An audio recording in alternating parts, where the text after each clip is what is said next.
We're very grateful to be here today. My name is Ankur Kotwal, and I'm joining you from Sydney, Australia. I have joining me today Tony. Hello, everyone. We wanted to present to you guys about Android, and it's really unfortunate that we couldn't be there in person to present, but I hope you guys are having a really, really good time. And with that being said, let's get started. So Tony, next slide, please. So as I said, today we're going to talk about what's new in Android, and obviously one of the big new announcements that we've had is Jelly Bean, Android 4.1. We announced it at Google I/O this year, and it comes with a set of new features. But generally, we've updated the whole Android ecosystem. So today we're not just limiting this presentation to Jelly Bean itself. We'll cover Jelly Bean, of course, but we will also look at the broader ecosystem. So one of the big new features for Jelly Bean is something that we called Project Butter. Next slide, please. Now, you'll notice that on this picture, we have a slab of butter.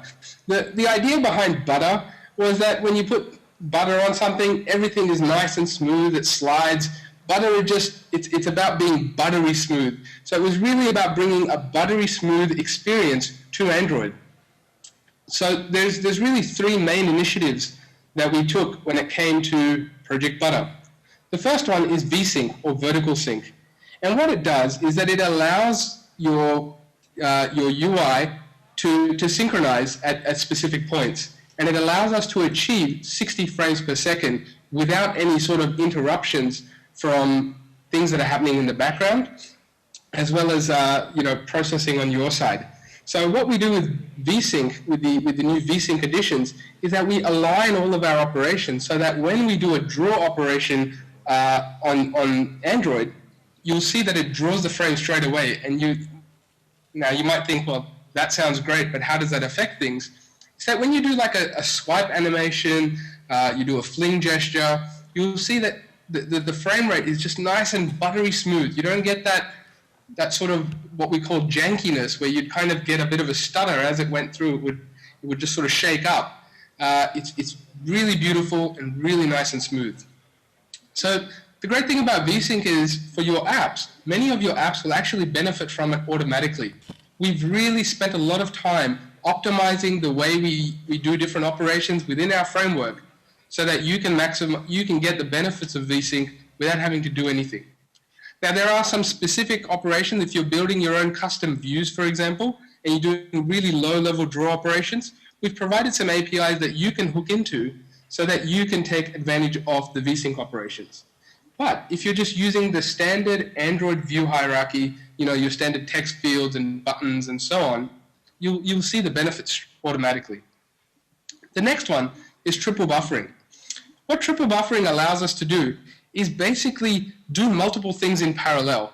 So one of them is CPU, another is GPU, and then there's operations from your app. So by allowing all of these things to happen independently without sort of holding the other up, it means that the throughput of your UI, of your frames per second, is maximized. So triple buffering is really about allowing lots of things to happen at the same time. And these things, CPU and GPU operations are happening anyway. But by doing them all at the same time or in parallel, you start to really get benefits of a nice, not just a smooth UI from the VSync side, but a fast UI. You get lots of throughput. The next is touch responsiveness. Now, you would have noticed, or you may have noticed in previous versions of Android, where if you were touching the screen and interacting and moving things around, there's a subtle delay between when your finger moves and when the sort of animation that goes behind it follows. That delay is, it's measured generally in milliseconds, but for very sensitive operations, it can be noticeable. So we wanted to, as part of Project Butter, focus on touch responsiveness as well. And there's a couple of things that we do here. The first is that when the user touches the device, touches the touchscreen, we actually go and boost up the CPU speed to maximum speed. So if you're talking about in sort of really low-powered situations, if you were interacting with the screen, if you're giving the CPU less bandwidth, you would notice that there could be a delay. So by bumping up the CPU speed as soon as you touch the screen, you start to get that touch responsiveness. The other thing that we did is that after you start interacting with the screen, it starts to predict which way your fingers are moving. Now, we've tried to make these algorithms incredibly smart in terms of its predictiveness. So when we align with where the user was sort of the trajectory of their swipe, it's again super smooth and super responsive. So that's Project Butter. Next slide, please. Rich notifications, Tony. So we also have a lot of improvement in notifications. So notification itself is really a strength of the Android system, and we make it even better in Jelly Bean. So one thing, if you notice, now we introduce priority for notification. So now there are 5 priorities you can choose from. You have default and minimum and low, high, and max. And one thing nice about rich notification is instead of having only 64 dp height in the past to display a notification, now you have an expanded view that can go all the way up to 256 dp, which is 4 units, we call it.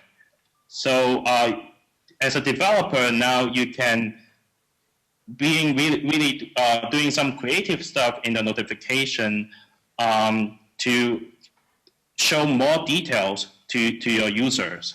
So we have some example later on, but one thing about icon is we don't have any new guidelines introduced after ICS. So there's nothing you need to worry about creating some new icon following some new guidelines. Another thing about notification is, which is good for user now, is they can disable notification of a particular application. So that may be a bad news to developer, but in terms of user experience, if user find some application have very unfriendly notification, user can now totally disable notification of that particular app. Tony, I'd just like to add one thing there about the priority. So Tony mentioned that we have 5 levels of priority, and you might be thinking, well, how is this used? Well, in the past, the way notifications were sort of ordered on the user's notification tray is that you had your ongoing notifications listed at the top, and then you had your other notifications listed at the bottom, pretty much in the order that they arrived. But realistically, some notifications are more important than others. So an example of that might be, if I'm getting a call, it would be more important to have that notification come up ahead of the others. And similarly, there might be other notifications that are fairly not as important. So something like, hey, do you want to check in at your favorite cafe? Now, it's really important to developers that you guys utilize these priorities, because it means that your users will have a better experience. It doesn't mean that you should now start setting all of your notifications to have the maximum priority, because if you're not really that useful, or if the user gets annoyed by you always jumping to the top, they're going to disable your notifications, and there's nothing you can do about it. Worse, they may give you some bad feedback on the Play Store, or even uninstall your app. So really utilize those priorities, and even putting in low priority notifications, your users will be delighted by the fact that you put a notification there and you made it low priority, so that you weren't interrupting them unnecessarily. So one thing you may ask is, how do user know you introduce rich notification in the applications? So one thing nice about the framework is, if your notification is the last notification comes into the notification tray, the latest notification will automatically using the expanded view. So here are some examples of rich notification.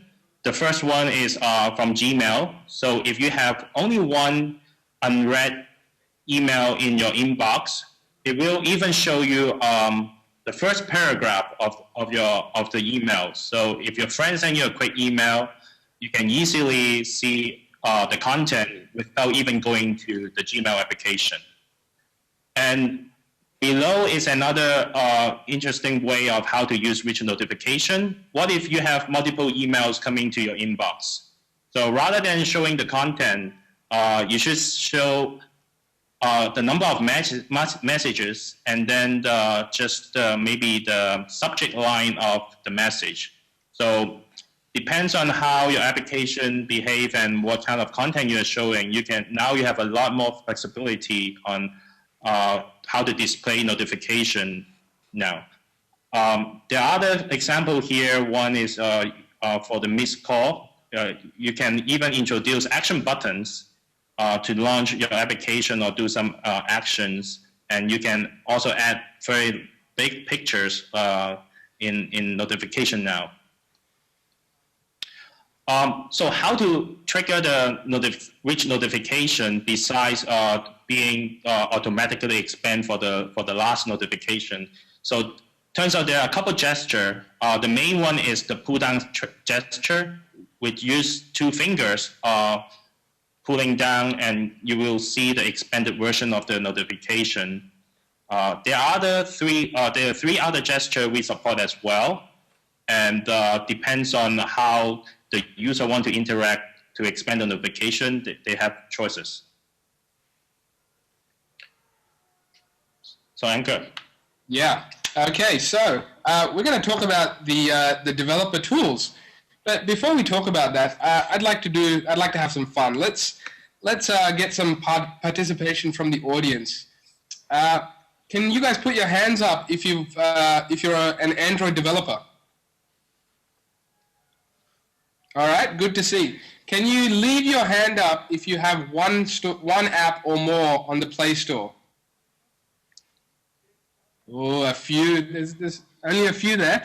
Okay, keep your hand up if you've got 4 apps or more on the Play Store. Oh, that's good. It's a good number. So this next section called SDK tools is going to be very relevant to Android developers. This is about all of the improvements that we're making to help you build better apps on Android. So firstly, the emulator. Now the emulator is usually a very painful topic because many people have had poor experiences with the emulator. It has got a history of being a little bit slow. So we've been working very hard on improving it, and we've taken a number of initiatives. The first one is that we've now introduced the x86 native virtualization.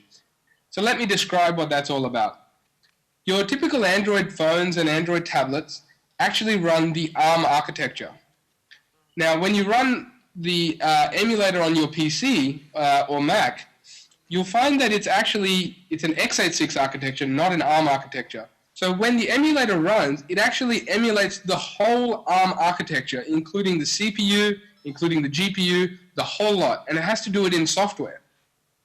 Now, you can imagine the kind of overhead that puts on the system, and it wasn't so much of an overhead when we had, early, generation 1 devices where their clock speeds were fairly slow.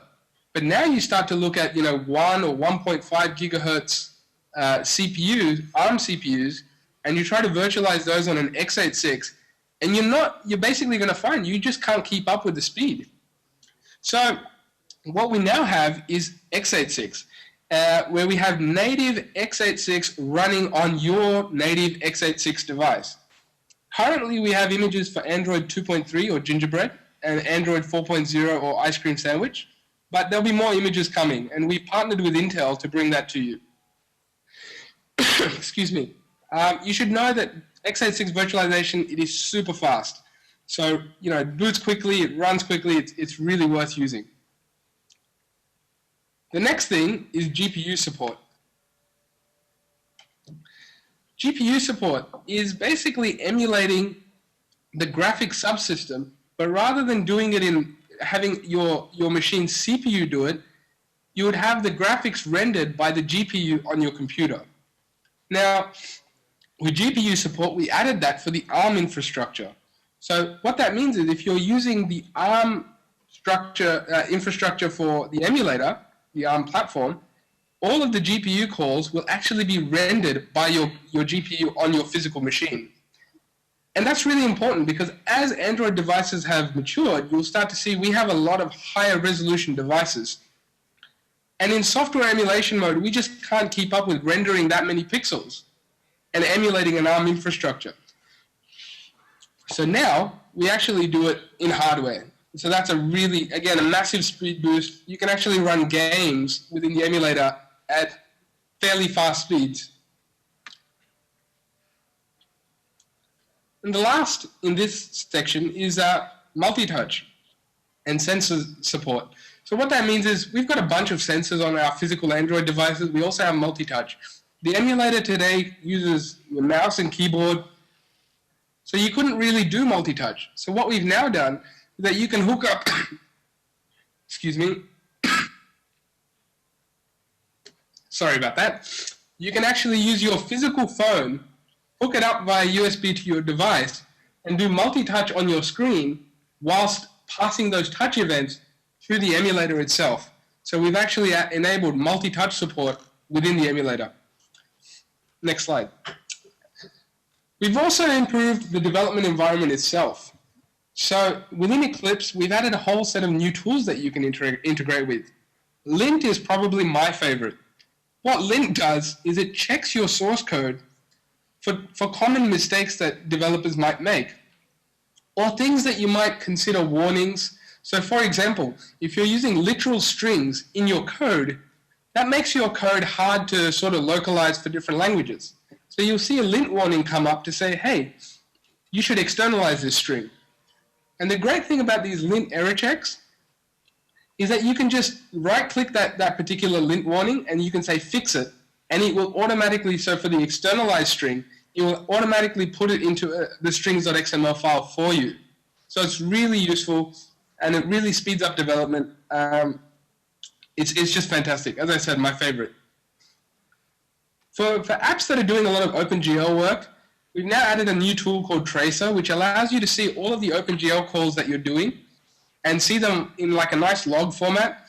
So you can parse through them and you can find those sorts of OpenGL bugs that you may have. So Device Monitor and System Trace have also been improved. We've revamped their UI and they're just much more pleasant to use now. Finally, NDK. NDK is used for building C and C++ apps on Android, typically games, but you're talking about really high performance style apps. So we've really improved the build system for NDK, and probably the best news for NDK users is that now you can debug NDK apps from within the environment. So that's excellent. All right, our train keeps running. We now have templates for apps as well, which is really, really amazing because it allows you to build apps really quickly. So when you now hit new apps, you can actually go and say, this is the style of app it is, and it will go and create some better layouts for you for that style of app. But it's not just app templates. We actually have kind of these workflows that allow you to say, hey, I need a new list view, go and create it for me. And it will go create the relevant classes and the relevant layouts, and you can fill in the details. The layout editor continues to get improved.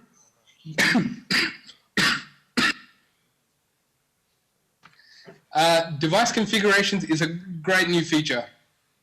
You can basically go and see what your layout looks like on different device types. It's really cool and it's coming soon, that particular feature. Properties have improved as well. And finally, we have better XML formatting. So the XML files that you build with the layout editor, they're a lot more readable.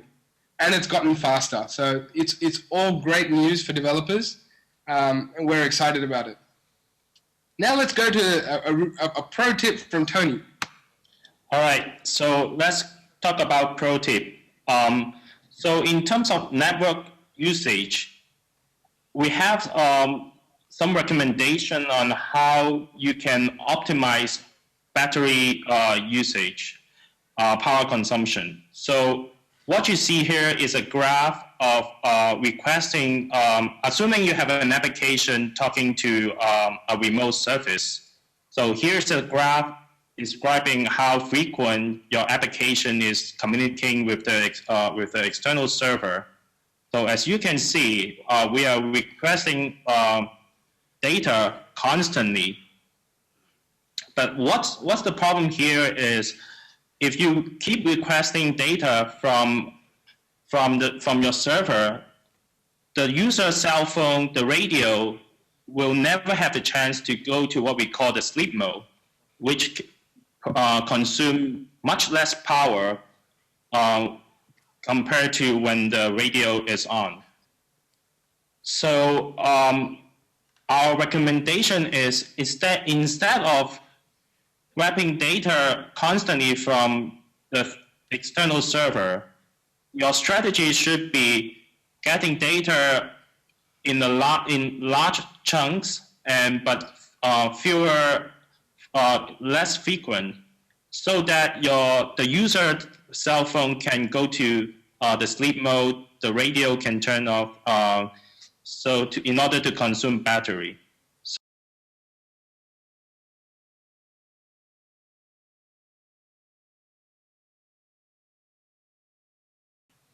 It's very easy to define the API using annotation and using NoSQL database. Another thing that is coming soon, which is what we call place service. You know, if you do Google API integrations, one thing you have to do is authentication. And the de facto authentication mechanism right now is OAuth 2. But if you guys ever do any OAuth 2 implementation, you know this is really a pain, right?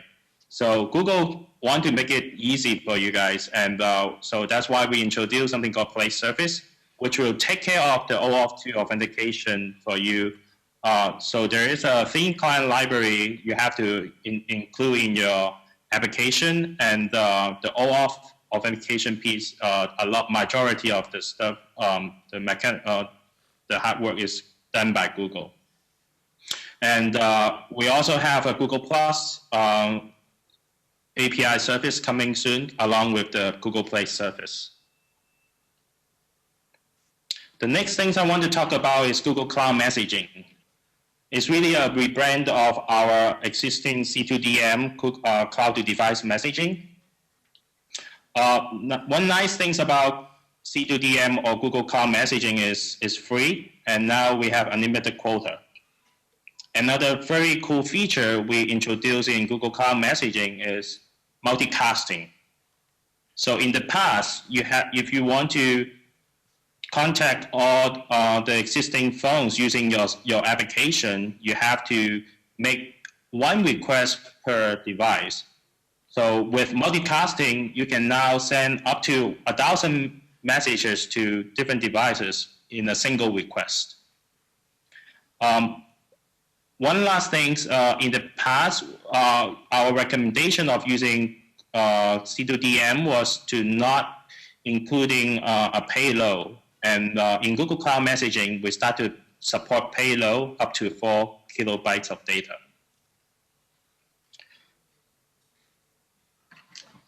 Great. So, Ankur, yep. Yeah, so, you know, we've thus far talked about some of the big hitting items that are new in Android. There's a whole bunch more, and they're really spread out all over the place. So let's talk about some of these. The first is under the guise of performance and UI. So we already talked about how the user interface is nice and fluid. It's buttery smooth now. But we've also improved other parts of performance, namely memory management. So generally the footprint of the platform is smaller now. But we've also added some new APIs for developers to plug into to find out, well, what kind of memory state are you in right now? We've added these new callbacks.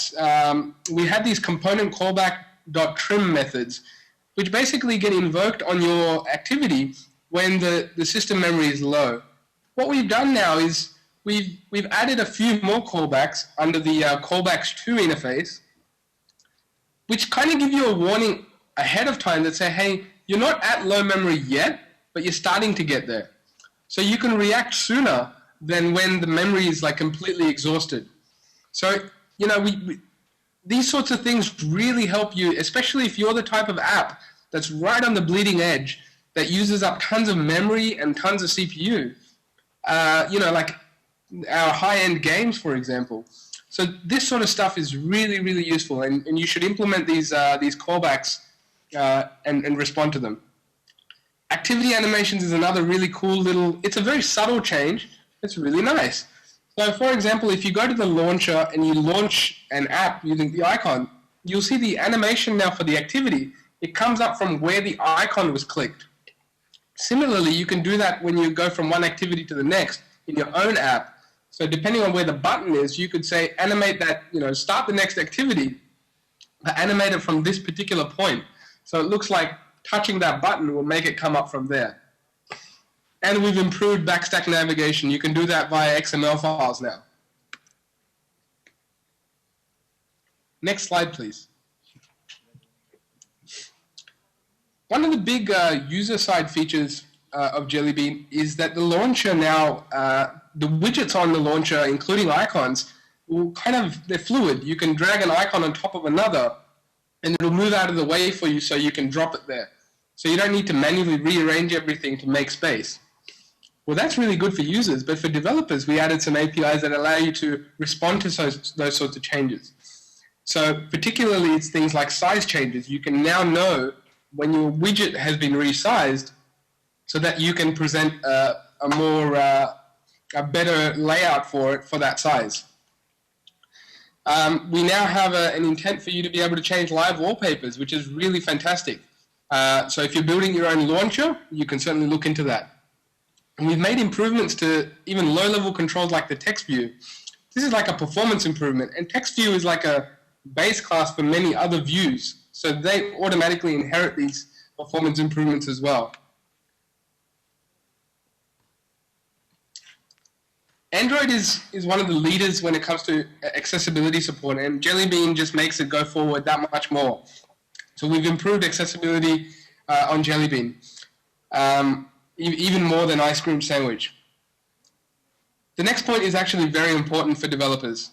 Up until now on Android, you've been able to access the SD card fairly easily. You've been able to read it without any extra permission. What we've done now is we've added an additional permission that you need to request called Read External Storage. So if you have an app that already uses the SD card, or you are writing an app that uses the SD card or external storage in general, you need to start including this permission. In terms of Jelly Bean, we are not enforcing the permission yet, but we will in a later release of Android. So we're mentioning this right now so that developers get ready, because at some point in time we're going to enforce it and you're going to need that permission. So as soon as you can, go and update your apps to ask for this permission. Android Beam is a feature that we introduced in Ice Cream Sandwich, and it's really fun, it's really fantastic. It allows you to bring two devices together and just sort of go to the back of them. Let me close the lid on my Nexus 7. Go to the back of them and transfer data just by tapping the screen. In Ice Cream Sandwich, we said you could only do transfers of really small amounts of data because the devices have to be very close to one another. In Jelly Bean, what we've now added is we've expanded the API to allow you to do larger transfers. So what happens is when you do that Android Beam and you say, hi, I want to do a larger transfer, it actually sets up a communication with the target device using Bluetooth. And then it does the transfer for that file. So large transfers are finally here in Android Beam. Next slide, please. All right. We gave one pro tip before for developers. We're going to give you another one. Bad app permissions. Now, we want to talk to you guys about this because we find that there are developers that aren't aware that some of these permissions are bad. If you're a developer, you should not be asking for permissions just because you can. You need to have a valid need for them. So there are some developers that like to abuse that and ask for as many permissions as possible.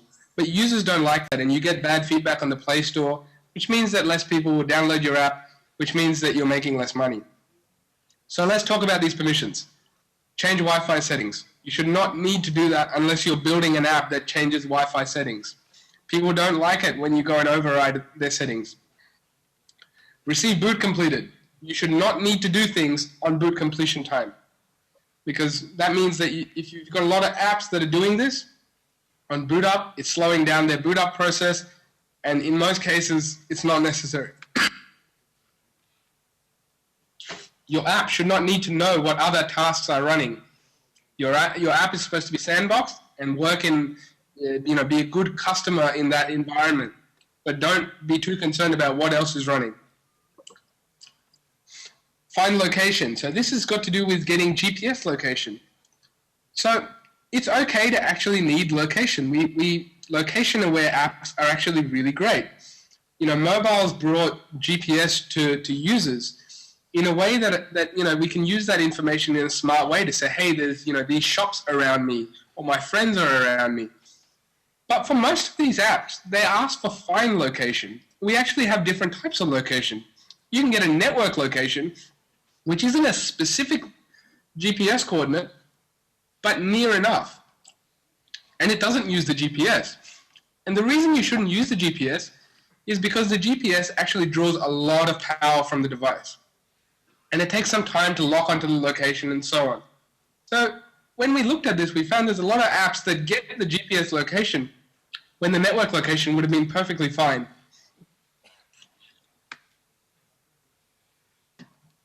Reading the system log. This is a very bad permission to ask for, because you shouldn't need to read the system log. There are a handful of apps that sit there and present the system log to the user, so that's understandable. But your app should not need to read the system log. If you have a log that you're trying to write to, then create your own file. In Jelly Bean, we've actually started to change this so that you're not going to have permissions to the system log anyway. When you log information, it will log in your own little sandbox. So you shouldn't be reading system logs there. All right, we're down to the top 5. Calling phone numbers. There are a very few handful of applications that should need to call phone numbers. You should never need to directly call it. The great thing is we actually have this intent that you can fire up to say, hey, phone dialer, go and dial this number. And what will happen is when you fire that intent, it will bring up the phone dialer for the user and pre-populate the field. They have to hit dial. Users love that because it's a dialer that they're used to. Don't do it yourself. Don't directly call phone numbers yourself. Use the intent. You don't even need a permission for the intent.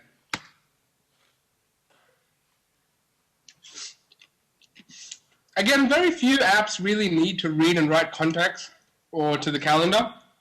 People do it to get information.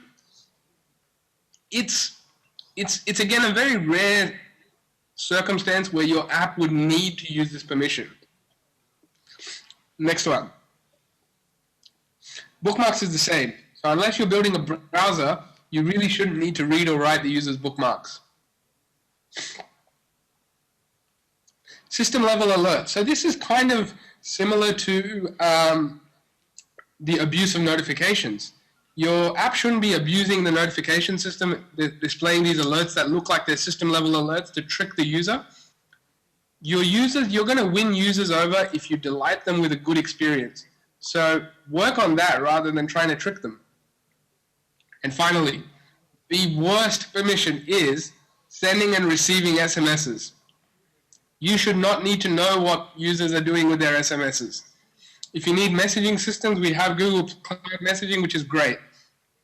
SMSs, not so good. Next slide.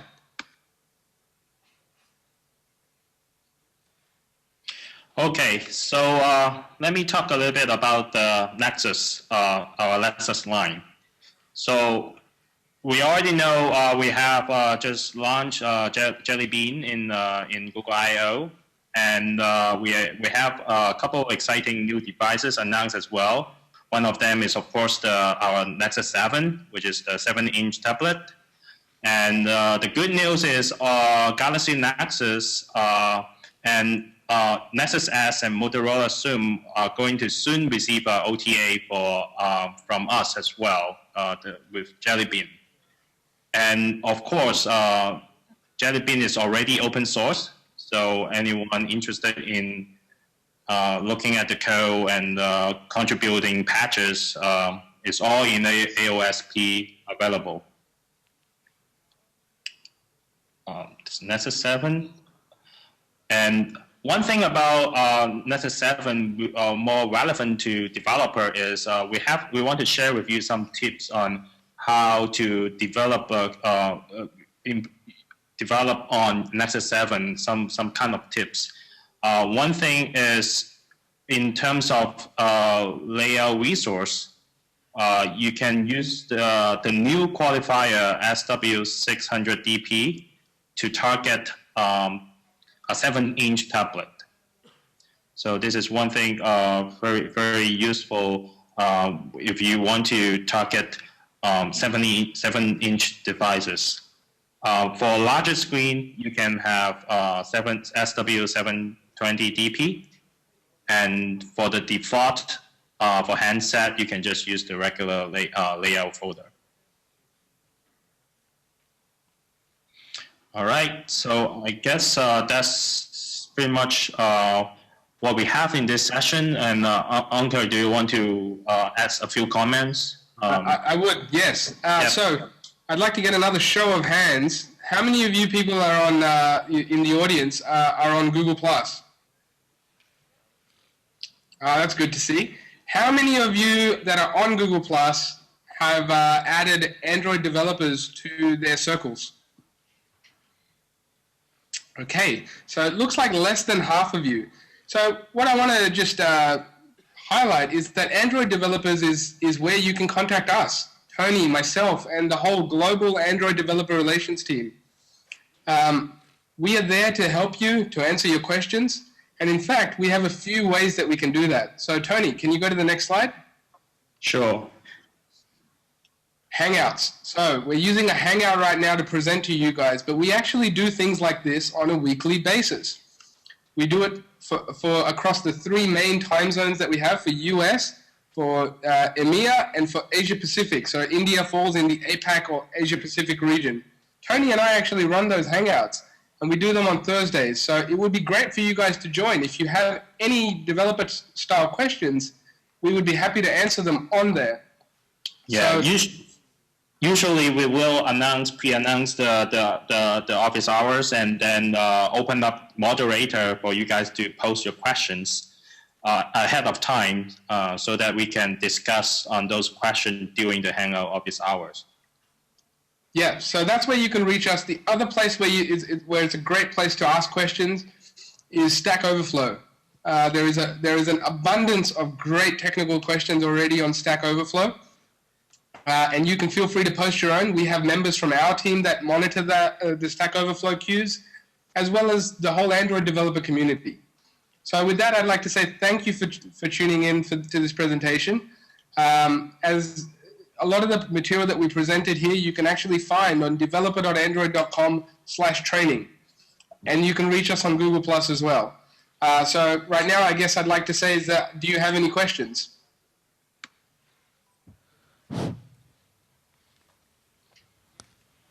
Yeah, there are a lot of We questions. have a couple of guys. Yeah. Okay. With an addition of a lot of tools you mentioned, just I was looking for any, a new tool where actually we can do a memory analysis properly. Like when we are building an application for the phone or tablets, when we are really working on an application with a lot of memory intensive application, we had to take care of how the memory is being utilized in the app, right? So right now with an existing tool which provides an Eclipse, it's not really developer friendly. So I was looking for a tool where actually I can really analyze the memory as I execute my applications to see where my memory is being utilized. So anything is happening in that front. So there are tools that we have that are, I mean, there's the Eclipse stuff that you mentioned. There's also some command line tools that you can use through the ADB command to get some memory information, but it's usually the complete footprint of your app. There are some other ways that you can get things like memory. So using those same tools, you can get memory information about allocations specifically for the graphics subsystem, for example. But on a per class basis, I don't believe that there is anything where you can say, that I have 100,000 of these classes, so how much memory is this class taking up in my app? That's right. So, yeah, anything happening in the, some development happening in that strand, because that will help the developer a lot. Nothing that I can share with you right now. I guess I'd need to find out from the SDK team. Typically, we don't really talk a lot about what's coming in the roadmap, but if that's something that developers are finding to be a pain point, that's something that Tony and I will take back to the engineering team and see if they can prioritize it and get it put in. Thank you. So you should make your opinion, like, I'm glad you brought it up today, but certainly join the Hangouts and let us know there as well if you, in the future. Yeah. I think another advice from the framework engineering team is that, like, watch out for places like you do new. I mean, that's where actually a lot of the memory allocation is happening. So in the code, I think having tools to detect memory leak or profiling is a good thing. Another thing is when writing code, also pay attention on how class instantiate. I think that's also important. If you got any questions, just queue up on this mic, please. Just stand in a queue on this mic. You can use the same mic. Okay, my question is, as you mentioned, we can have a multi-touch support using a device through USB on an emulator. But my question is, like, what advantage do we see providing those interface through when a person has a device, he can test his app directly on the device. What's the point in having two-way communication? Well, with the emulator, you can also test configurations for devices that you might not have. So you could test Gingerbread, you could test Froyo. You might not have those devices. Or you could test the latest, like Jelly Bean. It's available on some devices and not others. So you might not have access to the physical device, but you would still be able to test the multi-touch capabilities. So rich notifications, we just talked about that right now. That's not something that's available in older versions of Android. If you don't have a Jelly Bean device, you could test some of that capability using multi-touch on your physical handset. Okay, so my phone needs to be in that case, my device needs to be switched on just, or I can start anyways?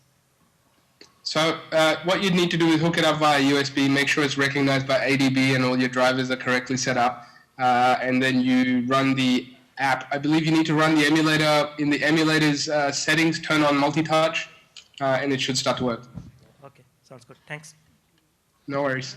Hi, my name is Hemant. I have two questions for you. The first one is, you talked about triple buffers. So would you prefer a thread, or would you like a deferred object? The other one is, why is the scripting layer for Android team or the group very slow? Like, we have Python, Ruby, JavaScript, which we code on the Android devices, but there's very less development happening on that side. Sorry, so the first question was around triple buffering. Yeah. And you said, would you prefer a thread, or what was the other option? Deferred objects. Deferred objects, so you mean like async tasks? Yeah. Look, actually, each of those methods have their own advantages. Obviously, with a thread, you have to manage its lifecycle yourself. If you need to context switch into the main UI thread, you need to do a few things. Whereas with the async task, there's obviously callbacks where they run in the context of the main thread. So a lot of the legwork is handled for you. So in terms of relative to triple buffering, none of those should have any major impacts one way or another. Use what works for you, and the system will take care of the rest. Mm-hmm. What was the second question, sorry? About the scripting layer for Android? About the scripting layer for Android?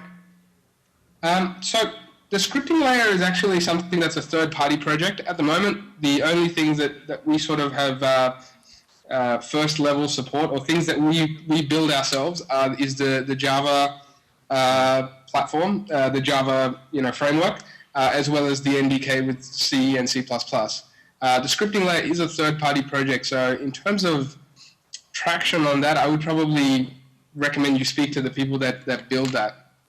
So you guys don't have any plan of introducing the scripting layer in itself in the core? Well, like I said, we can't really talk about what's coming in the future.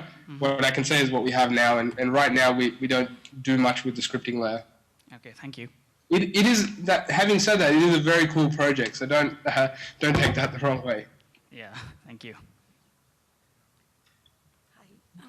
Hi, I just would like to ask you whether USB access is provided in Android. Any latest version of Android, we have USB access provided by the device providers like Samsung, and but there is no API to access USB in earlier versions.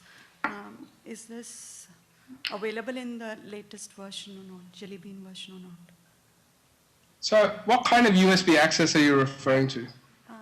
If other hardware devices are pushing something to the USB, or like some even serial port access, I don't think like we have camera and other accesses, but not direct USB access. If data is coming via USB, can we access that data? So we have some protocols implemented, and again, that was like, so I know with, I think it was Honeycomb, we introduced the mouse and keyboard support. Was it Honeycomb or ICS, Tony? Is Honeycomb. Yeah, so there's some stuff that's there. That's obviously, it's something that came in the latest version of the platform, and because it's very low-level type work, it's not something that we can just provide in a library for previous versions of the platform. So for that sort of thing, you're only going to see it in that version of like Honeycomb and forward. Hello. So we'll take a 10 minutes break. I think they need a break now. We'll come back and can resume on the questions later on. Okay? So we'll just have a 10 minutes break. We're not expecting you guys to go around. Just be seated, and they'll be back. Thank you. Thank you again. So come as quick as possible.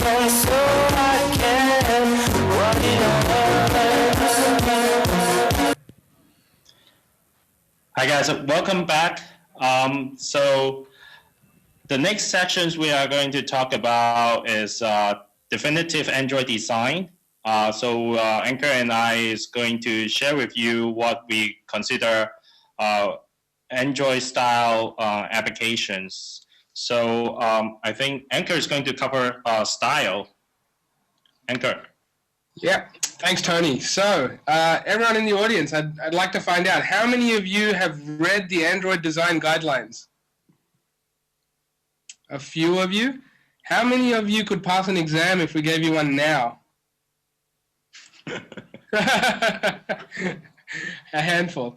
Okay, so let's talk about it. There's no exam now, but there might be at the end of this. You might have to ask Sunil. All right, so let's talk about style. Well, firstly, Android is a very wide ecosystem. We have devices of all sorts of sizes. We've got down to sort of 2-inch phones, up to big 46, 50-inch TVs with Google TV. And what we need to be able to scale our apps from the smallest device to the largest devices is a way to build UIs in a fashion so that you don't have to build every single combination of these different screen sizes and resolutions. So we have a set of tools, and for those of you guys that have done some serious Android design work, you'll know that we preach basically 3 things. One is that design your layouts to be flexible. Don't make assumptions about what the resolution of the screen that you're running on is at the time that you build the app. Because there are people that are going to have smaller devices because that's what they feel comfortable with. And then there's people that are going to have bigger devices.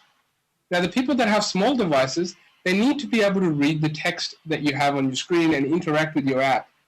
And the people with the bigger devices, they certainly don't want to see a small screen stretched out to be really big. So consider these things up front. It's harder to do later on, takes more effort. Whereas if you do it up front, it is less effort. So in being flexible, what you want to do is optimize your layouts.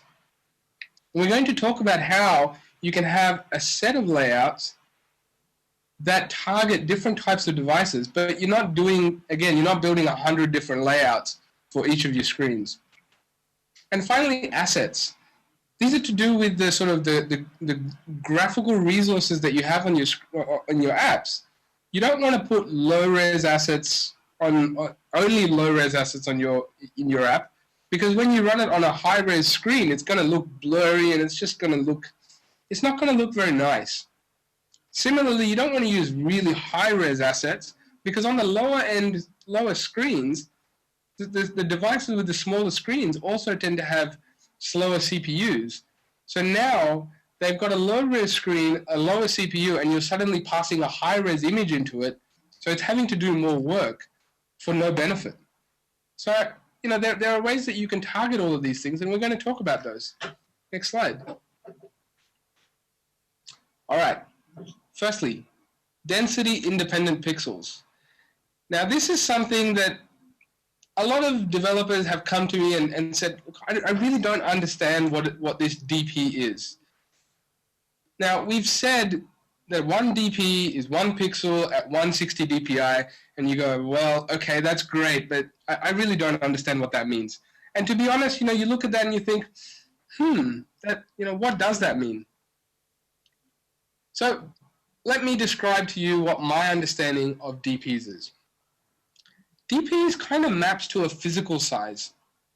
So that when you say that something is, let's say, 10 DPs tall or 8 DPs tall, you're basically saying that at 8 DPs, it's going to be physically the same height, regardless of whether it's on a small screen device or a big device.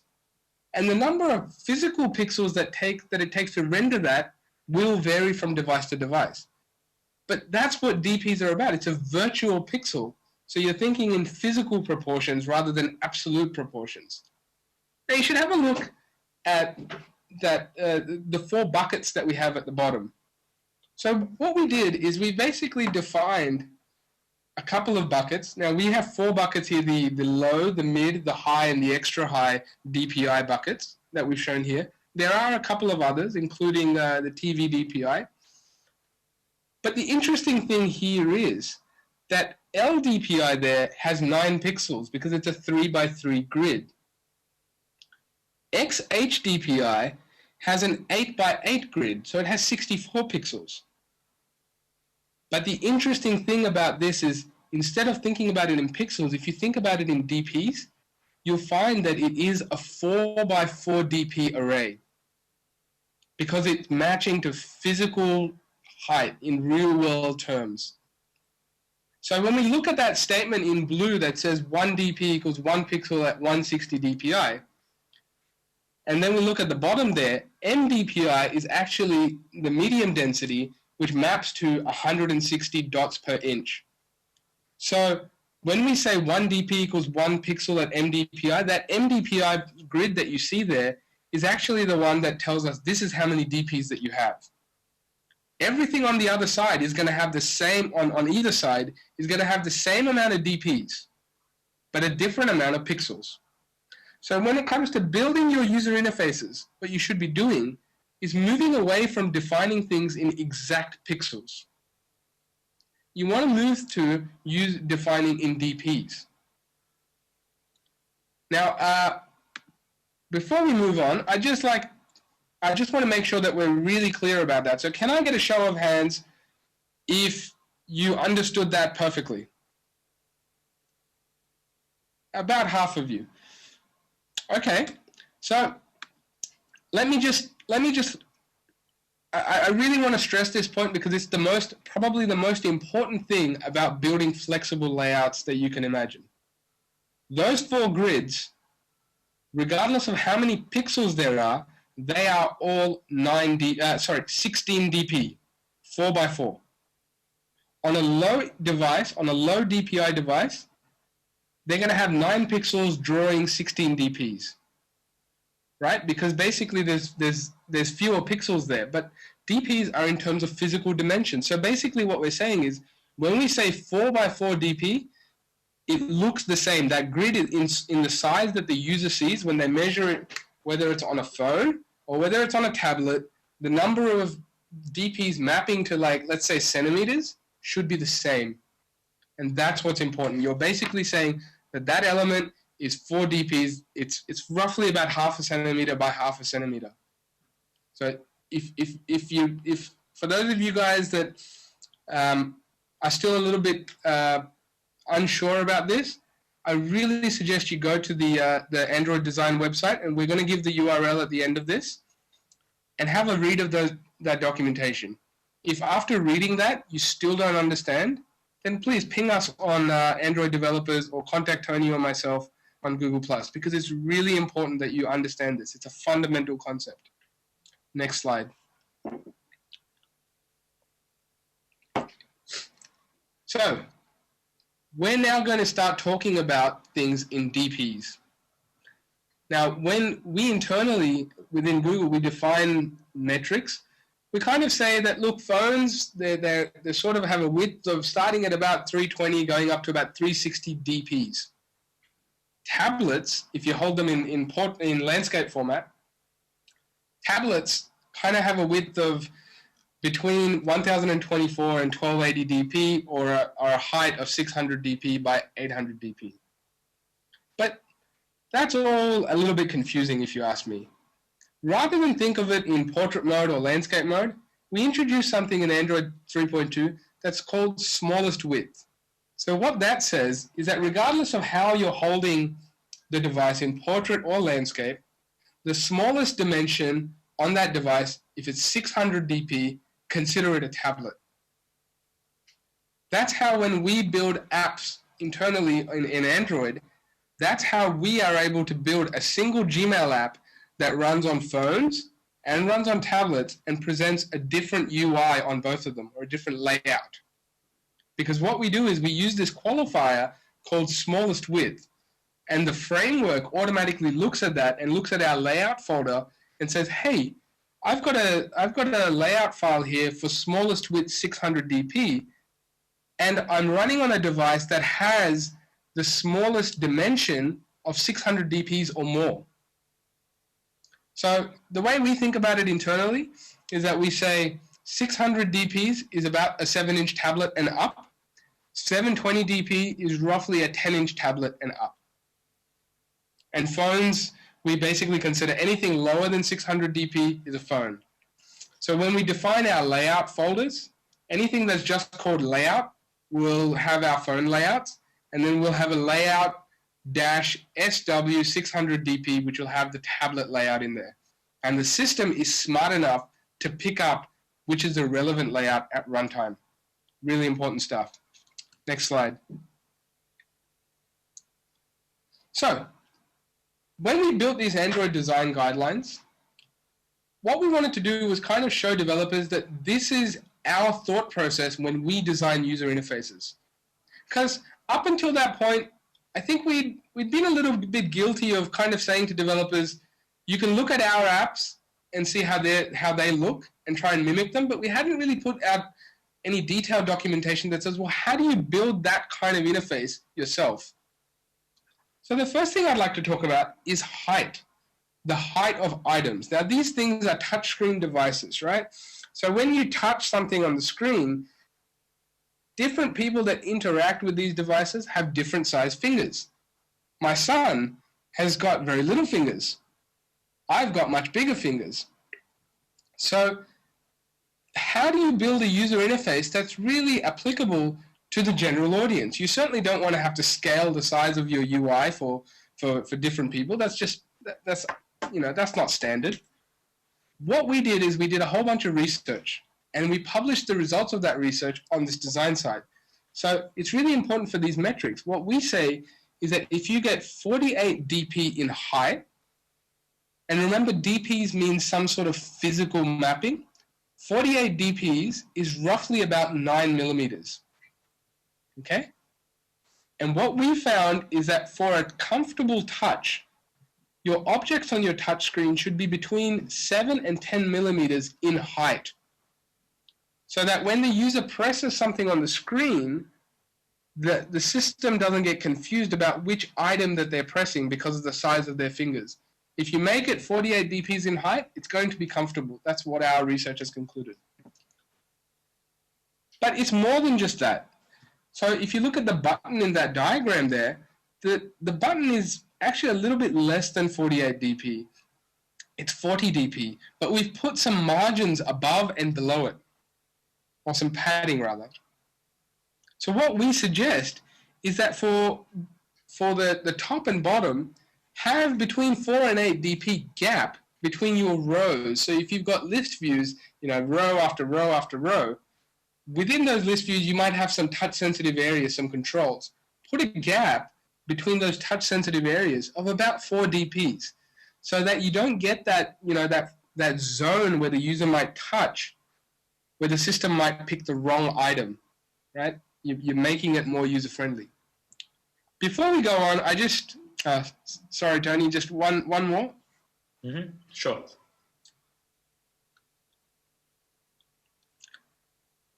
So before we move on from this, there's one thing that I really want to highlight, and that is the dark blue section on the right-hand side, the bit that says 16 dps. The reason I want to highlight that is you might be looking at that and saying, why is there a 16 dp gap on either side?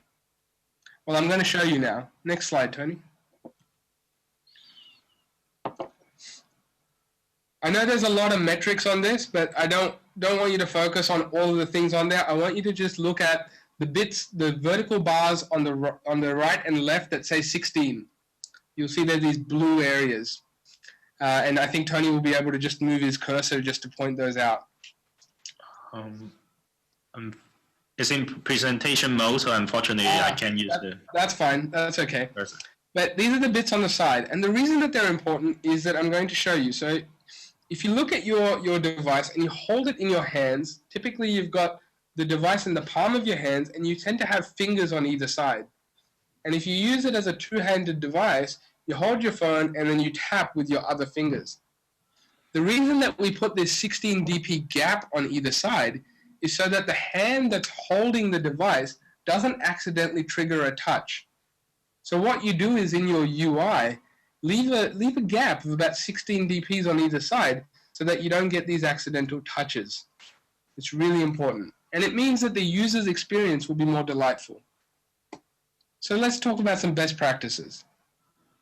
When you are defining your layout, use wrap content, fill parent, match parent, or DPs. Do not use pixels, right? That's the biggest takeaway you should take from this. Because pixels means that it will only work in that way on the devices that you tested on. It's not going to scale so well on other devices, because on a Galaxy Nexus, 5 pixels is a very small physical dimension. But on a lower end device, 5 pixels might be much wider. So don't use pixels, use DPs. We're talking about physical representation here. Don't use something that we call absolute layout. Absolute layout is something that you put controls into, and it's called absolute layout because it uses absolute positions. It uses positions in pixels. It's something that we deprecated, and the reason we did that is because it is one of these inflexible layouts. It's something that was there in version 1 of Android, where there was a fixed resolution. But as Android has matured and become available on all these big and small devices, absolute layout is something that's actually caused more problems for developers. So it's deprecated for a reason. Don't ignore the warning. Now I talked earlier about these, optimizing your assets. So when you have assets like graphical images in your app, you put them in the resource folder. Now, you can actually, again, use those buckets that I mentioned earlier, the LDPI, MDPI, XHDPI, and the TVDPI. And it's really important that you take advantage of those, because for devices that are low DPI, you do want to provide low-res assets so that it can, reduce the amount of workload it has to do to render those images. On an XHDPI, it's going to be really a super sharp screen, So you want to provide those high-res assets, because otherwise, if you use like a low-res asset, it's going to look stretched and blurred, and it's not really very friendly for users. No DPI is an interesting one, because what that one does is no DPI is all about assets that really don't need to be scaled, and it's really limited to a specific type of asset. It's something that you don't typically have to use, but just keep it in mind. All right, Tony, would you like to tell us about the action bar? Yes. So let's switch gear and talk about action bar. So action bar is something we introduced in Honeycomb, and we actually use this design pattern even back in Gingerbread, and we find it so important that we officially introduced this in the Android framework in Honeycomb. So for action bar, there are 4 major components: the apps icon, which is your company brand, and the view control, which can be used by for switching accounts or switching like view categories, things like that. Action buttons, which I will talk a little bit more in detail later on, and action overflow. So let's start with apps icon.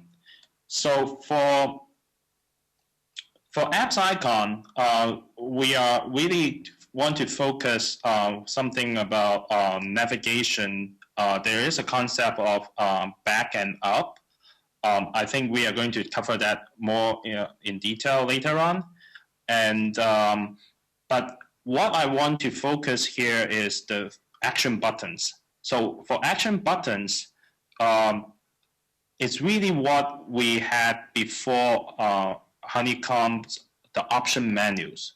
So if you remember, when you hit the menu button, the physical button in some of the Android device, it pops up a little dialog from the bottom showing like different options.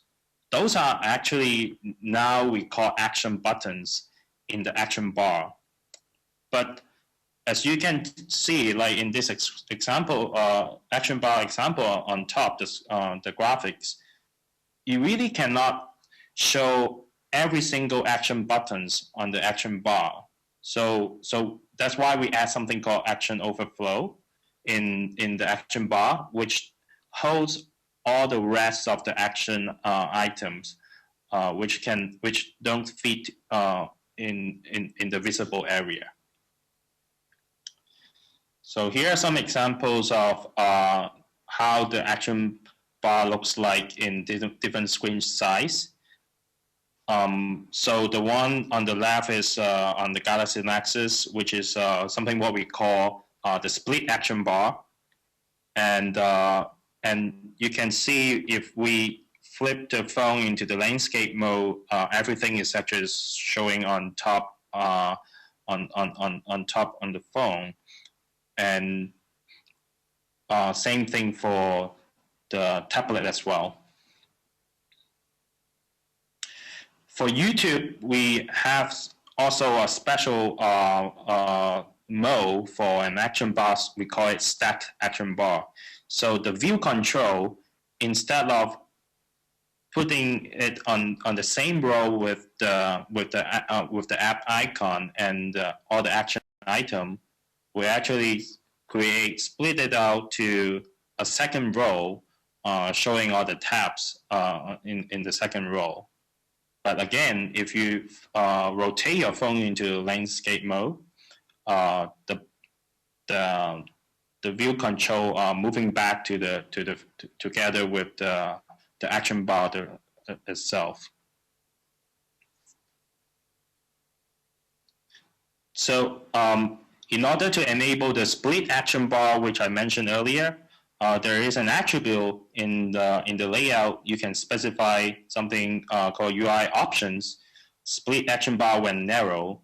So this will enable the bottom bar of the action bar to show up all the action item at the bottom.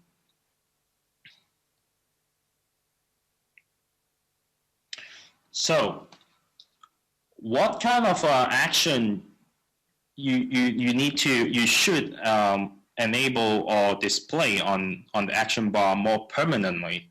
So I guess a lot of people have questions because there are only a few spots. So how to decide what action should be put on those spots? So it turns out we have some recommendation here. So we call this a fit scheme.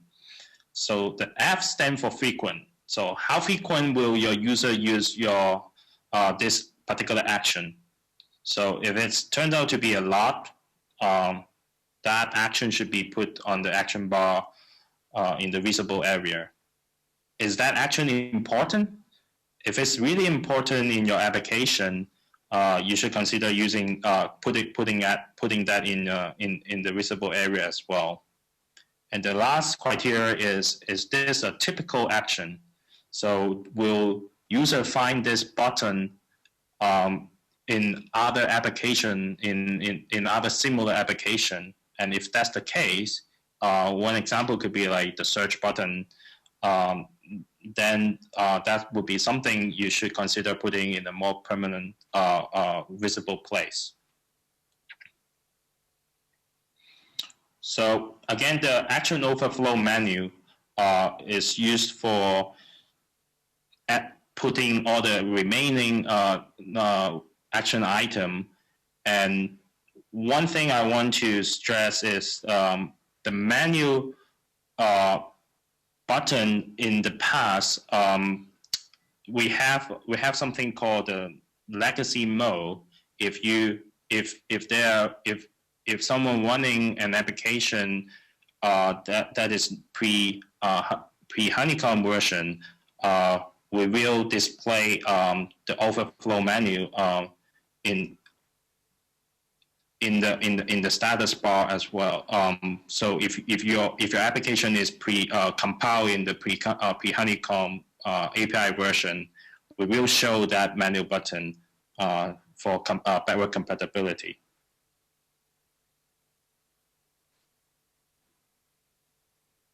So sharing is another very common feature function available in a lot of applications. So we really try to make it easy for developer to implement sharing.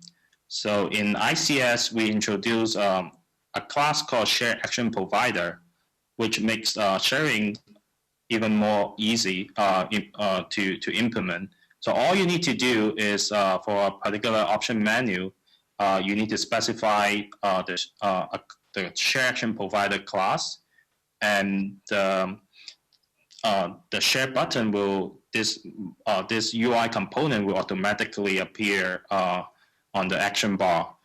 And the nice things about this Share Action Provider is it remembers the user most used sharing preference. For example, if in this case you see the little Gmail icon there, because that's what the user used to share pictures with his or her friends most frequent.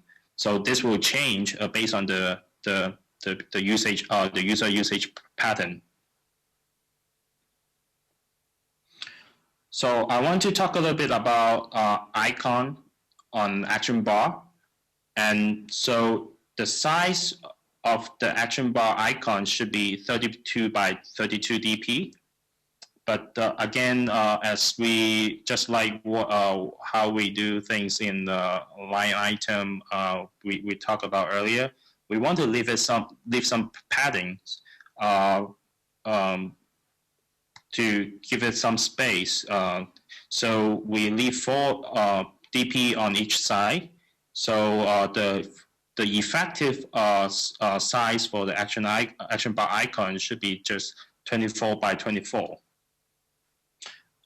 The style of the icon is flat, and it shouldn't have too much details. And another thing is, if you have a very thin icon, consider rotate the icon to 45 degrees, just like the pencil, one of the added icon there. The pencil is rotated 45 degrees right there. And another thing, to comply with the design style guideline, the action bar icon should be in grayscale. So there shouldn't be any other colors other than grayscale color. So here's a checklist when you implement action bar.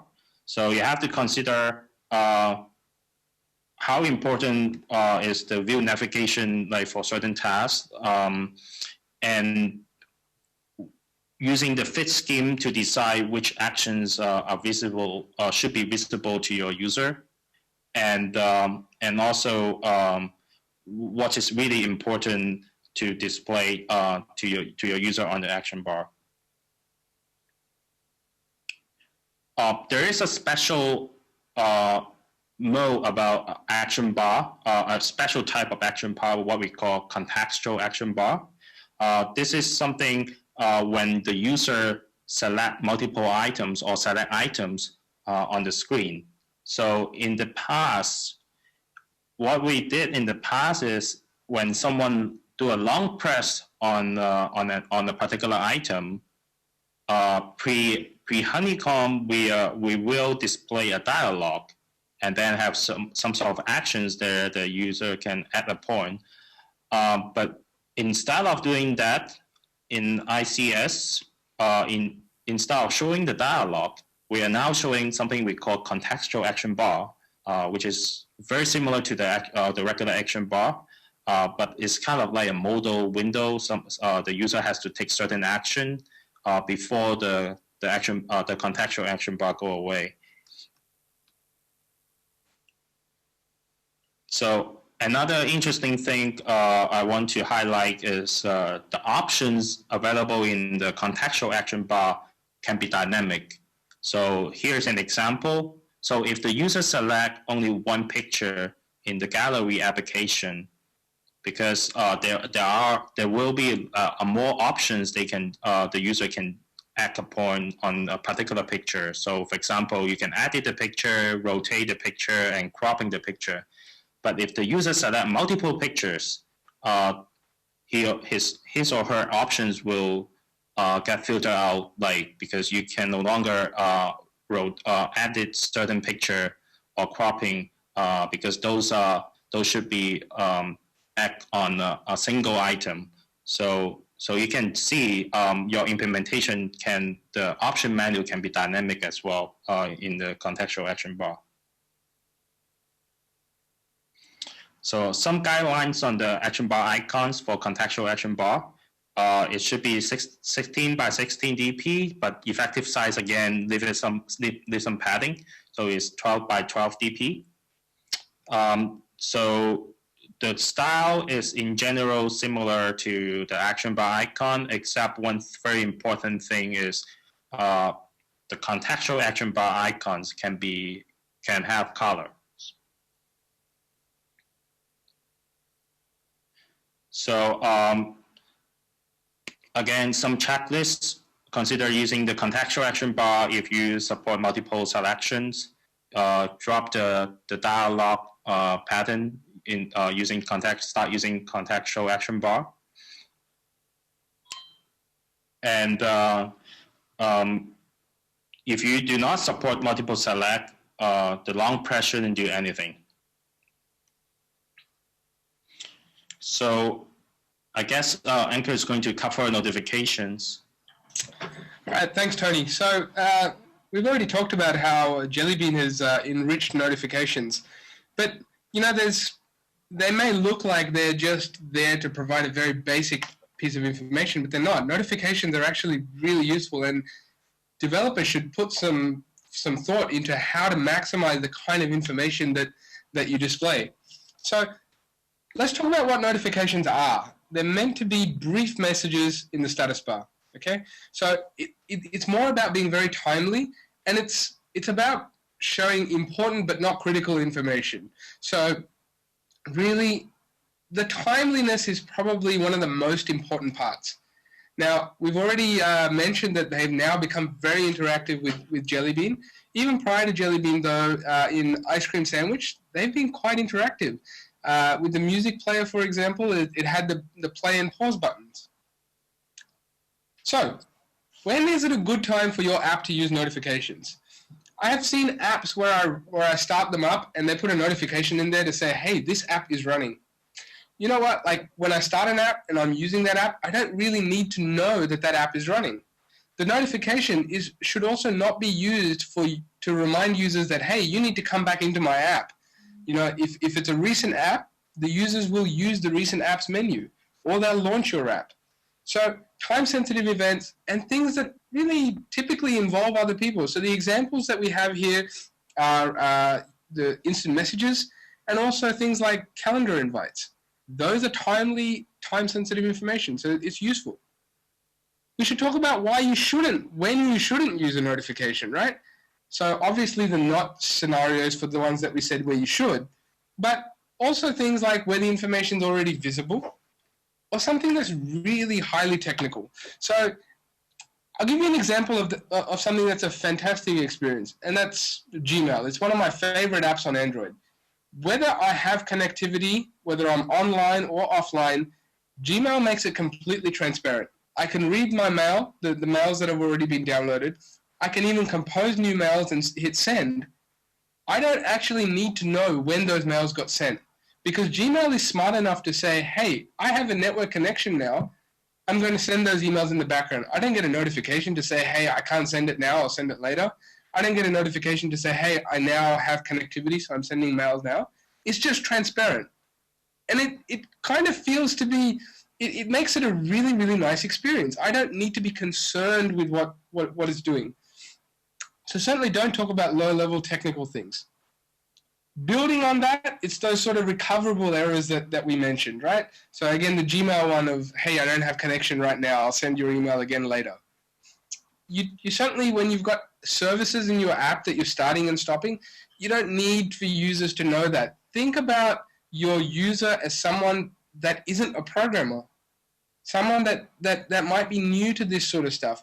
You want them to be focused on whatever experience your app is providing rather than the technical nitty-gritty details of errors and operations. If it's truly something that's an error, that something failed, feel free to let them know.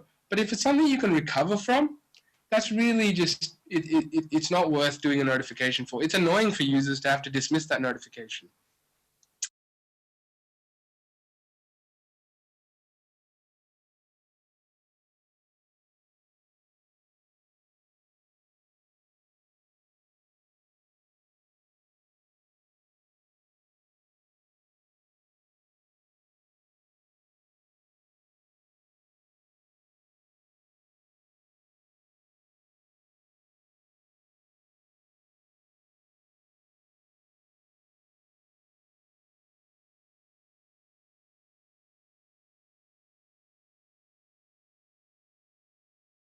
In text area, we actually have two categories. It's like a subject or a title, and then the details. So we've made it personal. We've made sure that also when you tap this notification, it takes the user to the right place. So if I tap that, and this is a Google Talk message, I don't want to be taken to the main menu of Google Talk and then have to navigate to that chat. It should take me to the chat that's happening with this person, Daniel, and it should even scroll to the point where that message was sent. Because that's what the user would do. That's what they'd be expecting to happen. All right? And the last bit that I really want to emphasize about notifications for here is cleaning up. Sometimes you put a notification there because it's relevant, it's important, you want to tell the users that this is some important information. But after a while, that information is not relevant as a notification anymore. So, an example again, Gmail. I get a notification that says Tony has sent me an email, but if I'm already in the Gmail app and I happen to read Tony's email, then that notification should automatically dismiss itself if the user didn't dismiss them manually. So be smart about it, because these sorts of little things, they really improve the user experience, and it helps you harness the power of notifications even more. Next slide. So, this has got to do with spamming notifications. We have certain scenarios where you might think, hey, I need to give more than one notification to the user. But you really should think about it. Do you really want to fill up their notification tray with a whole bunch of new notifications? So here's another Google Talk example. We have 2 notifications, one from Nate and one from Christian. We could have done it this way where we stacked 2 notifications, one on top of another, but that's not the right way. Next event. The right way is to have one notification show up, which is maybe the most recent one, and then in the bottom right-hand corner next to the app icon, we actually have another little area that we've used to say, hey, these are the number of pending notifications. So we now have one notification for Google Talk. Even though there's 2 instant messages under it, we've now put a number there too that says, hey, you've got 2 unread things here. Now, using the new rich notification framework, you might do a 2-finger, pull down and have it drag out and show you both instant messages. But that's, again, some great usability work that you can do. Notifications as well, try and put enough information in there that users can quickly skim that information and decide whether they want to address it now or not. So in this case, we actually, in this instant message, we actually put the message text itself in the notification tray. So here, it's just showing up as, hey, a notification arrived, but that little bit of text is like a preview. So they don't even need to pull down the notification tray to see it. It's also important to make your notifications optional, okay? And the reason for that is because some users are not interested. They just don't want to see those notifications. They want to manually come and check your app whenever they want. So it's really important that you cater for the user's needs. Your default behavior might be to put notifications there, but have some settings that allow users to control it. In terms of interacting with notifications, we've talked about those customizable views. So here's an ongoing notification of the music player. And it's great because users can change their track, pause it, play it, go next track, without actually having to switch into the music player app and then back out again. Right? Now, in terms of relevance, we talked about what are the do's and don'ts about notifications. So you might be saying, well, you mentioned that there's some types of information that doesn't make sense in notifications. So where should we show that? And for that, we have dialogues and toasts. So toasts aren't the pieces of bread that people have for breakfast in the morning. We're talking about those little messages, tiny messages you get at the bottom of your screen that just sort of pop up and disappear automatically. And dialogues are obviously little boxes that are modal boxes that bring up some information, and the user has to interact with them. They're forced to at that point in time. So given these options, it's really important that as developers or designers, you step back and you think, I want to convey some information to my user. What is the right way to do it? Notifications, they're awesome, but don't abuse them because people will get frustrated by that experience. Going by our guidelines for icons. Again, we recommend that you actually go with a nice sort of black and white style icon. It's flat and simple. The dimensions that we recommend are 24 by 24 dp. Remember, we're talking about dps now, not pixels. And you want to have a margin of about 2 dps around the borders. Now, the important thing with the icon that you choose is that you want to have some sort of visual metaphor so that the user looks at that and instantly knows that's what it is. I know what app is sending this. So, we have, it's quite easy for things like Gmail or the messaging icon, because those are very similar to their launcher icons. But think about what your launcher icon looks like. If your launcher icon is one big square, then it doesn't necessarily have a good silhouette, and it might not fit that metaphor that you need for notifications. So think about it. Now, although we said it's black and white, keep in mind that the system can actually scale down your image, your notification icon, to fit based on what's happening on the runtime device. And we may even darken the image itself to give it less importance. So just keep these things in mind. So Tony, I think we've got a slight glitch here. It shouldn't have jumped to this particular slide. Okay, so let's, oops. You want to just jump to multi-pane layout? Yes, let's do that. Sorry about that. So let's talk about multi-pane layouts. So one thing we introduced in Honeycomb is what we call fragments. And because we have a lot more real estates after we have tablets, right? And in the old Android design in way with only have phone in mind, we have only a small real estate to show, for example, in this case here, a contact list. But now if we are talking about having a tablet, we can showing both the list as well as the details of a particular user. And in order to we use like make some reusable UI components, we introduce fragments. So here's that example with the list fragments as well as have a detailed content fragments here. So there are a few strategies we recommend when you design a tablet application. The first strategy is what we call strat compress. So one example of using this strategy is really the settings of Android. So it's nothing really too special. We are really just stretching the view of the application. So it's not too special in this case. But for the stat strategy, this is really something interesting. And an example of using the stat strategy is Google Calendar. So you can see on the left-hand side, when the tablet is in the portrait mode, we are having different fragments showing the calendar, and at the bottom we have two more additional fragments showing the full calendar of the year, of the month, and as well as some event informations. But if we are rotating this the device to the landscape mode, you can see the fragments are actually rearranged using a different layout. So there's the calendar week fragments is on the left-hand side, and then there's the other fragments is on the right. So we are using a different linear layout. One is horizontal and one is vertical.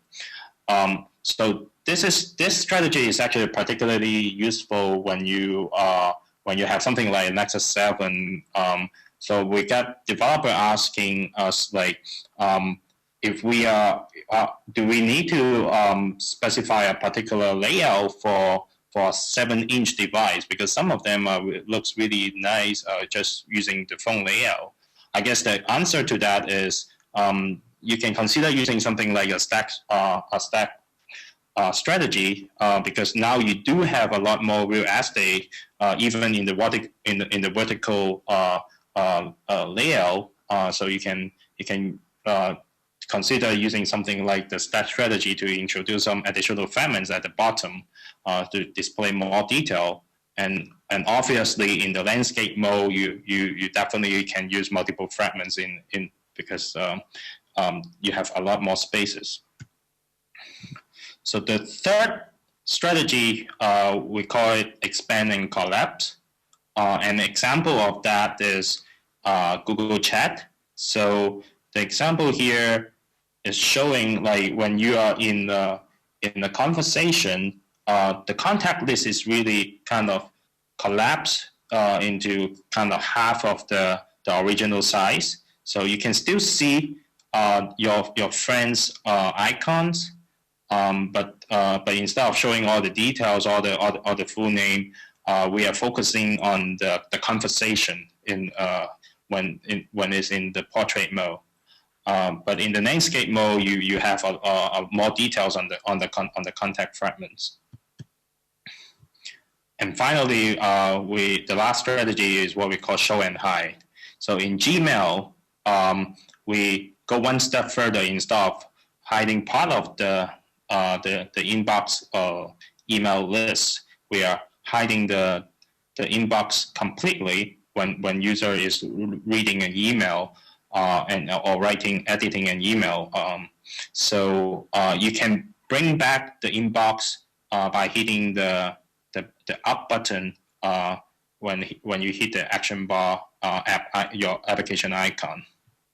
So those are the 4 strategies we recommend developers to look into when they implement tablets layout, that kind of application. So one thing about fragments is even when you start from scratch building a phone application, you should still consider using fragments because it's really an investment of your development effort. Even though in phone layout, you may only use 1 fragment at a time per activity, but when you're ready to switch to tablet development, you can immediately using the fragment you develop for your phone, and now all you need to do is just add a new layout and putting multiple fragments on that layout, and quickly you can build a tablet version of your application because you already spent the effort to prepare for that. So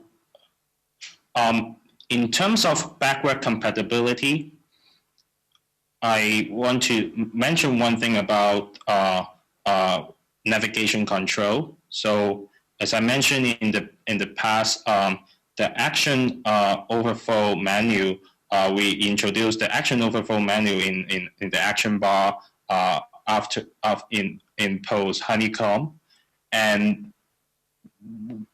but one thing about the overflow menu is if it happens the physical phone has a physical button, Android device, the action overflow menu will not show up. Instead, the user will continue to use the physical menu button to get the overflow items. But for legacy navigation, so we will add that overflow controls in the navigation bar with those 3 additional dots and show the legacy way of viewing options. So a lot of developers asked about what happens. So action bar is introduced in the honeycomb and later, but what about pre-honeycomb? For example, how do we implement action bar back in Gingerbread or even Eclair or Froyo? So in our support library, we have an implementation called action bar compat, and that brings action bar all the way back to 1.5.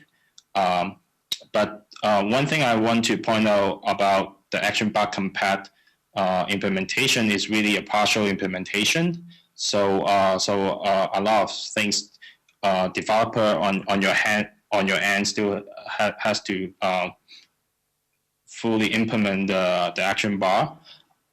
So one thing we see a lot of developers do is using some open source version of action bar. For example, like action bar Charlotte, they did an excellent job of backward implement the action bar for previous Android versions. And another thing is in Google I/O, we also announced we are going to bring back action bar into the support library. So it's coming up soon, and so hopefully developers will have more options to implement action bar in the future.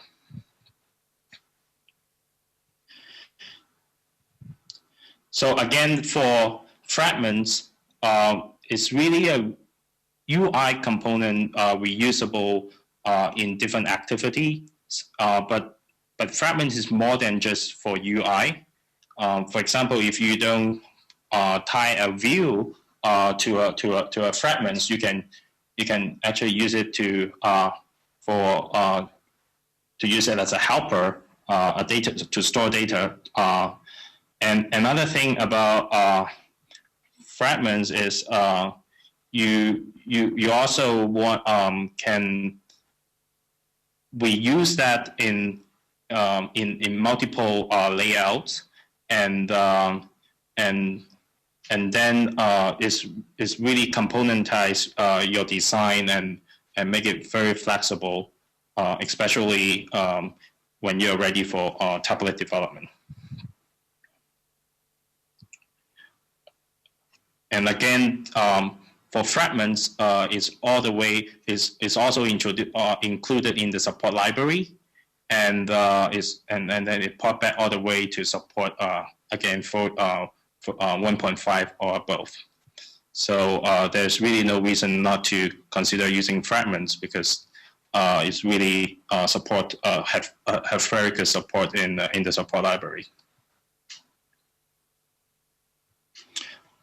So about swipeable pages, another thing about the support library is sometimes we introduce some helper classes in the support library that may not be even available in the framework. So one nice implementation of the swipeable page is what we call View Pager. So this is what the contact list is using, and or similarly the experience you can find in the Google Play client application.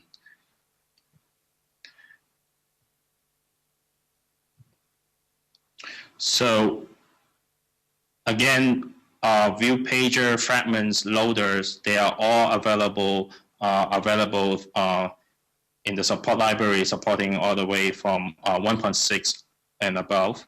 And in the ATT plugin, we add a very easy way for developer to add the support library. So it's under Android Tools, and then you click the Add Compatibility Library. It will, if you haven't downloaded it yet, it will prompt you to download the support library and then automatically add it to your project. And that's pretty much it about backward compatibility. And Ankur, you're going to talk about pure Android experience, right? Yes, I am. Probably one of the most important topics that that you guys should pay attention to today. I've been following Twitter, and it seems people don't like us asking to raise their hands. So we're going to keep our hands on our seats for the rest of this presentation. Anyways, so pure Androids. This is about really what are the things that you should do or shouldn't do when you build your apps. So if you think about Android users, and many of you probably have Android devices, what you want to feel is like a native experience that you're used to, something that's familiar in terms of the apps that you use. So when you have an app that sort of looks or mimics other platforms, it definitely stands out. Now those look and feel definitely, they work very well on those platforms, but Android is unique in many ways. So the first and foremost is the user interface, right? Make sure that you're using controls that look very native to this platform. If you're building controls that look very similar to other platforms, your users are going to notice. They're going to feel like the app wasn't really written for this platform. It was a port, and something that you may have put in a lot of time and effort into may go underappreciated. So use that native UI. Next slide. Platform-specific icons is also a really important feature for familiarity for users. So here you'll see we have Android, iOS, and Windows Phone 7. And what you see in the columns there is that those are the icons for specific functionality for the same functionality across the 3 different platforms. So we have share, search, back, trash, refresh, and bookmarks. But you'll notice that in terms of iconography, they're all different. So when you build an Android app, make sure you're using the icons that are specific to the Android platform, because your users may not recognize those other icons. And especially it's true when you're using things like the action bar, because all the users have to go on there in the action bar for your action items is that icon. So if they can't look at that icon and work out what it means, they're probably not going to click that, or they might click it incorrectly. So keep that in mind. Another common mistake for Android is that we actually have tab bars at the top. So here we have an example of the phone dialer on Android and a phone dialer on iOS. And on iOS, it's certainly standard to have tabs across the bottom. On Android, it's actually standard to have tabs across the top. So when you're building a cross-platform app, and many developers do, they say, hey, we want to build a great mobile experience and support a number of platforms. Keep in mind that you need to change a few things about the UI in order for the app to feel like it's a native experience. You're building an Android app for these users, so make sure that it feels like an Android app, it looks like an Android app, and it behaves like an Android app. Now, we all know that our Android devices have physical back buttons on them. So labeled back buttons is something that we don't do on Android. There are other platforms that have labeled back buttons as their way of navigating back. On Android, that back button is also quite interesting because the back button on the physical device is actually navigating you back through history, right? Whereas something like the up button that you might have on Android, like the up button on an action bar, is something that navigates you up through a view hierarchy. So an example of that might be in the Play Store, right? In the Play Store, if I go from the main screen to apps, and then I click on Angry Birds, and then I click on Angry Birds Space, when I hit back from Angry Birds Space, it should take me back to Angry Birds. But when I hit the up button from Angry Birds Space, it shouldn't take me to Angry Birds, it should take me back to the apps level. So you've got navigational hierarchies. And it's really important that you follow these. There's a really good explanation for navigational hierarchies on the design side as well. So I highly recommend you take a look at those. Another example of pure Android is right point caret buttons. So you'll notice in our settings page here, we've got a list of rows, and it doesn't matter what the text says. But the point is there's no button, there's no arrow on the very right-hand side of that because those are list items. The way Android users see them is, hey, there's a list item, I can click on that. So there's ways to emphasize whether something is clickable or not. So if you, under settings, you'll see there's a section heading called personal, and it's small font. It's also a lighter color of white. It's got a smaller contrast with the background. So it's obvious to a user that text personal is not actually clickable. So we don't actually need that right caret to show, hey, this is a clickable item, because we try and emphasize it in different ways.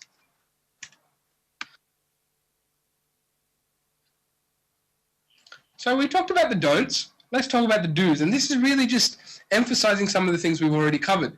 Action bars, use them.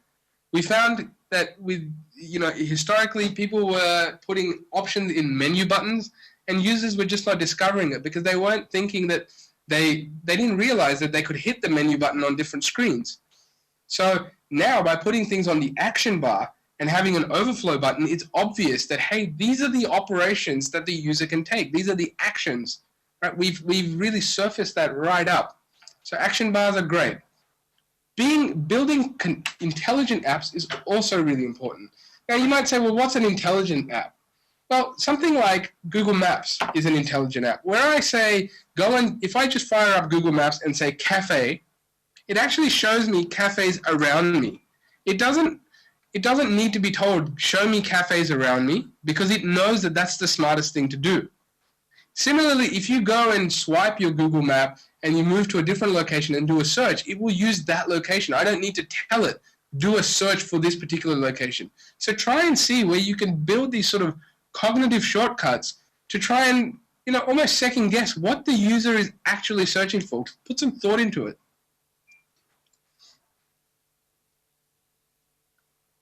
One of the great advantages of Android is being able to use services.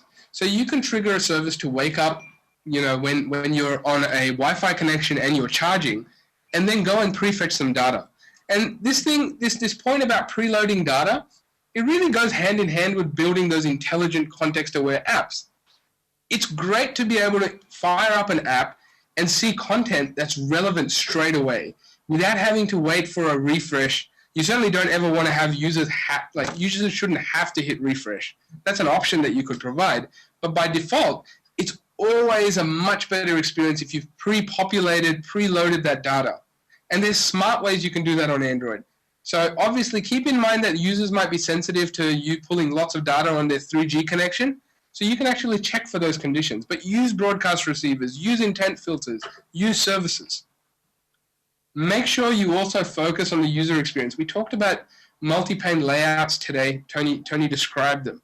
Now, using fragments and these sorts of layouts, it really helps because it means that you can transition from a phone experience to a tablet experience seamlessly. Many users tend to have multiple devices now.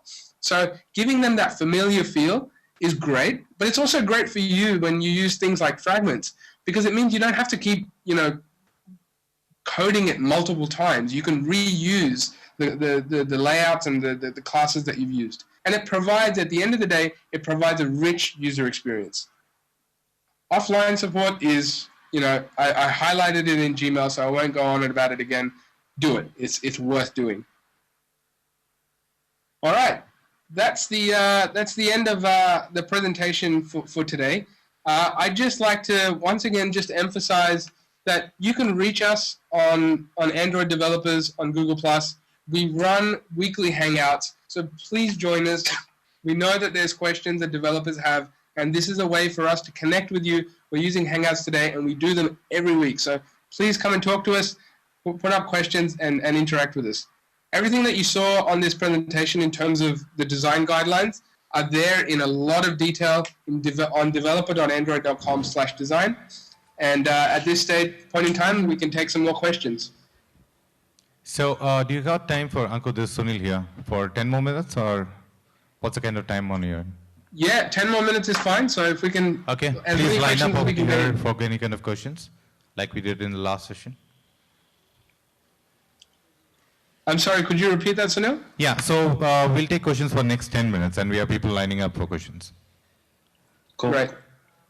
Well, the mics have been placed there around. You can go to the corners. The mics have been right there. Yes, if this mic is there, you can use it. People on the other side can use that mic. Thank you.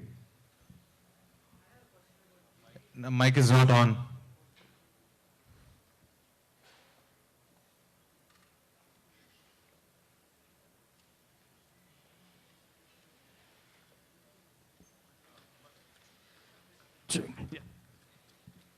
I have a question about... You have to be a little louder. I have a question about printing support on Android, native printing support. Can you turn on the volume a little bit more? This is kind of quiet. I have a question about printing support, native printing support on Android. Is there any APIs available for us? If I want to use in any embedded systems like handheld printers like that, we'll need support for printing. I don't think that there is anything at the moment. I think the closest is using the Cloud Print API that Google has. So if you have devices that support that, that's the way to go about it. Mm-hmm. The only other way I can think of, Tony, and maybe you can confirm with me, is the accessory development kit. Is that an interface that they could maybe use, the ADK? The ADK is really also require the device to speak the ADK protocol. So, but as long as there are accessory printer accessory that support that protocol, I think that will work. But I think the Google Cloud the cloud printing API is probably more widely supported because we do have a lot of printers companies actually working with us to make their printers Google Cloud enabled. So I can hold in my hand. Next. Good morning. Okay. Hello. This is Raghav here. See, I would like to know some kind of secure design principles we need to follow when we were developing an application. And can you please shed some light on that, please? Sorry, secure design principles. Yeah. Coding, maybe it could be design. It could be coding as well as the design. So you're talking about building sort of, apps that aren't easily compromised, yeah? Yeah, exactly. Right.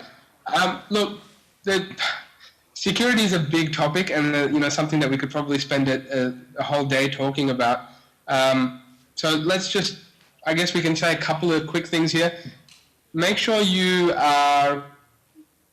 not doing really low-level things. So obviously, in the past, security violations have happened with things like buffer overruns. Use the built-in string classes so that you're not susceptible for those sorts of things. If you have any sensitive data, do not store it on the external storage. Store it on the internal storage because that's sandboxed. But on top of that, what you want to do is encrypt it or salt it. Do it in a way that ideally is not reversible. So this is especially true for things like passwords. In general, it's a bad idea or bad design to ask users for username and password for services. So that's why we're moving towards more OAuth 2 style services where you're getting tokens that have a limited lifetime and are less open to abuse. So I think they're probably the main ones. Anything else, Tony? Yeah, so another obvious one is a lot of people implement like content provider, but turns out actually it's not really, it's only private for the application. So that's probably one thing you should keep in mind as well. If you're using a content provider only, it's not supposed to be shareable. Make sure you mark it like private. There's a way to make it not shareable to other application. Thanks. I think we got time for just 2 more questions. Yeah. Hello. Thank you. My question is that there are a lot of guides for developing apps for Android. Why is there no guide for developing custom ROMs? Where can I find one? Well, custom ROMs is an interesting topic. I mean, so the way we work is we have our platform SDK, and we put there's obviously a lot of documentation around that.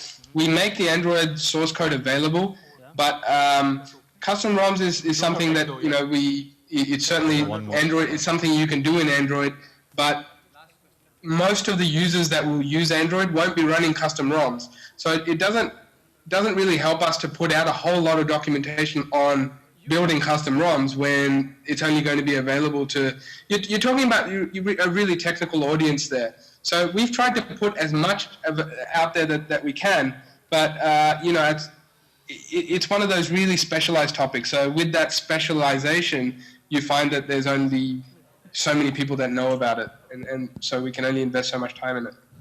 Yeah, okay, so Ankur, we got one more question, last question for the day. Okay. Hello, I'm not personally a Google app developer, but I'm a designer, and I find that you had mentioned about the butter feature that you had introduced in Jelly Beans, and that it could predetermine our motion. But for developers, means designers like me, we find that the lesser the sensitivity, the better we have the capability to design a particular. And in Google Play also, I've seen that most of the apps are not, there are not so many apps related to designing. So will a user favor reduction in sensitivity when we develop an app? So this is a fairly broad question. What we found with the touch responsiveness is that we've made it such that now when you physically interact with the device, the app responds to you visually or orally a lot quicker than what it would have in the past. It's not about getting it wrong or anything like that. It's more about just giving you that response as fast as possible. So from that point of view, you should not notice a change. You'll notice an improvement in terms of how interactive the app feels. In terms of why there aren't a lot of design apps on Play, I honestly don't know the answer to that. Don't know. Yeah. Okay, so with that, we come to the end of today's session. So on behalf of everyone out here in Bangalore at Niman's Convention Center, thanks to Tony and Ankur. Thanks a lot, guys. That was a great session. Thank you.